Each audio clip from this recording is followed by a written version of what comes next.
రీసెంట్గా ఆపరేషన్ అయింది, కాఫ్ వస్తుంది, కుట్లు మానటం కష్టమా అని చెప్పి కొందరు అడుగుతూ ఉన్నారండి. యాక్చువల్గా ఆపరేషన్ అయిన తర్వాత దగ్గు ఎక్కువగా వస్తున్నప్పుడు కుట్లు కదులుతాయి కాబట్టి కొంచెం మానటం అనేది డిలే అవ్వటం అనేది సహజమే. ఇది రాకుండా ఉండాలంటే ఏం చేయాలంటే, మీకు ఆపరేషన్ తర్వాత ఎప్పుడైనా దగ్గు వస్తున్నప్పుడు మీకు ఎక్కడైతే ఆపరేషన్ కుట్లు వేశారో పొట్ట మీద, మీకు దగ్గు వస్తున్నప్పుడు ఆ పొట్టకి కొంచెం ఇట్లా సపోర్ట్ లాగా హ్యాండ్ సపోర్ట్ లాగా ఇవ్వండి.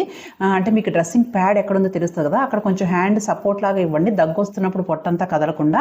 అండ్ ఇంకొకటి ఏంటి అంటే, దగ్గు వస్తున్నప్పుడు అలాగే పడుకొని ఉండకుండా సిట్టింగ్ పొజిషన్ని ప్రిఫర్ చేయండి.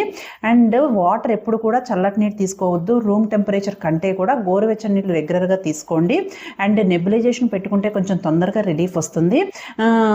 తాగే విషయానికి వస్తే ఏంటి అంటే, కొంచెం వేడి పాలల్లో పసుపు లాంటివి తీసుకోవటం కానీ, తేనె తీసుకోవటం కానీ, లేకుంటే జింజర్ టీ తీసుకోవటం వల్ల కానీ కాఫ్ నుంచి ఉపశమనం అనేది తొందరగా వస్తుంది. ఓకేనా? థ్యాంక్